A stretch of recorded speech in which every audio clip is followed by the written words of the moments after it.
दूसरे श्लोक में श्री वेद व्यास जी महाराज धर्म शब्द को परिभाषित करते हैं। धर्म क्या है? धर्मः प्रोज्झित कैतवोत्र परमो निर्मत्सराणां सताम् वेद्यं वास्तवमत्र वस्तु शिवदं तापत्रयोन्मूलनम्। श्रीमद्भागवते महामुनिकृते किं वा परैरीश्वरः सद्यो हृद्यवरुध्यतेऽत्र कृतिभिः शुश्रूषुभिस्तच्छणात्।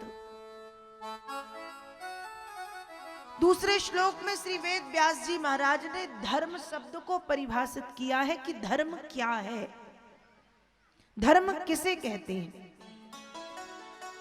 तो देखिए, ये जो धर्म शब्द है ये बड़ा उलझा हुआ है। धर्मः प्रोज्झित, प्रोज्झितः उलझा हुआ। यदि श्रीमद् भागवत महापुराण को देखें तो भागवत जी में धर्म के 4 चरण बताए गए हैं और इन्हीं 4 चरणों का जब विस्तार हुआ है तो वे हो गए हैं 28। भागवत में धर्म के 28 अंग बताए गए। श्रीमद् भगवत गीता में धर्म के 26 अंग बताए गए।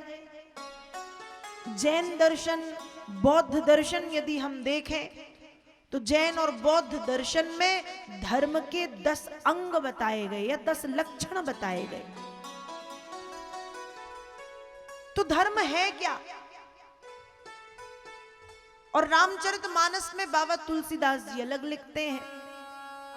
माता पिता का धर्म, पुत्र का धर्म, शिष्य का धर्म, गुरु का धर्म, स्वामी का धर्म, सेवक का धर्म, पत्नी का धर्म, पति का धर्म। तो धर्म है क्या? धर्म किसे माना जाए?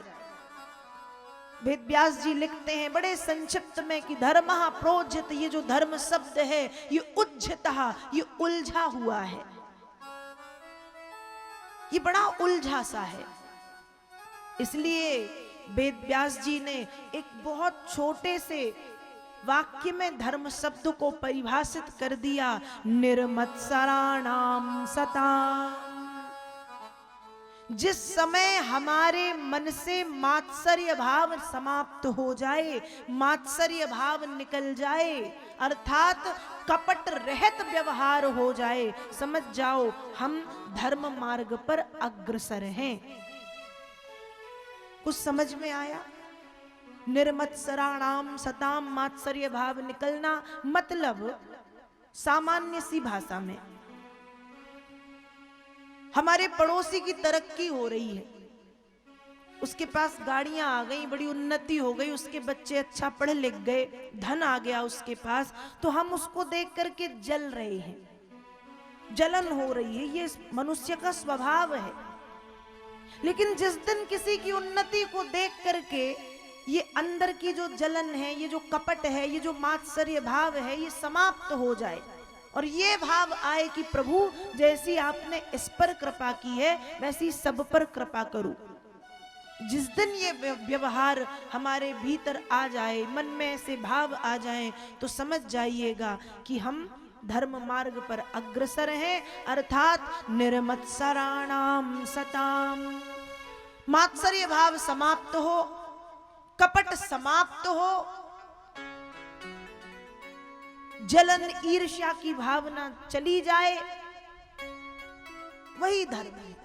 ऐसा वेद व्यास जी भागवत जी के प्रथम स्कंद के प्रथम अध्याय के 2 श्लोक में लिखते हैं। पहले श्लोक में भगवान का स्वरूप बताया, दूसरे श्लोक में धर्म शब्द को परिभाषित किया और तीसरे श्लोक में श्रीमद् भागवत जी की महिमा को बताया।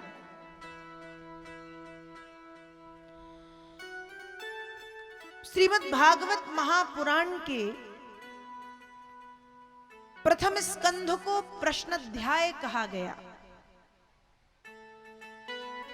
क्योंकि भागवत जी के प्रथम स्कंद में 88,000 शौनकादिक ऋषियों ने श्री सूत जी महाराज से 6 प्रश्न किए हैं और पहला प्रश्न किया है कि भगवान अल्प अवस्था वाले जीवों का कल्याण कैसे हो। अल्प अवस्था मतलब कम उम्र, जिनकी अकाल मृत्यु हो जाती है, अपमृत्यु हो जाती है, ऐसे लोगों का कल्याण कैसे हो। और व्यक्ति को ऐसा अपने जीवन में क्या करना चाहिए कि व्यक्ति का जीवन कल्याणकारी या मंगलमय बना रहे, क्या करें। तो पहले प्रश्न का उत्तर श्री सूत जी सौनकादिक ऋषियों को देते हैं। सतम विहाय भोक्तव्यम सहस्र स्नानमाचरे, लक्ष्यम विहाय दातव्यम कोटि त्यक्त्वा हरिं भजे।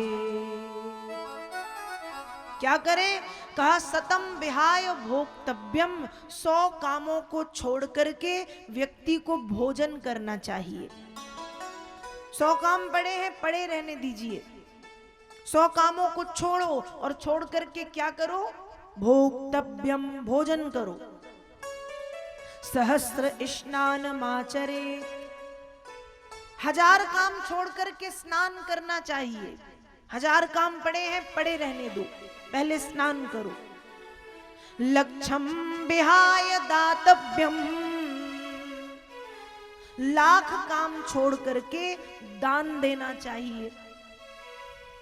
लेकिन जब दान की बारी आती है तो लोगों के कानों में थोड़ा कम सुनाई पड़ने लगता है।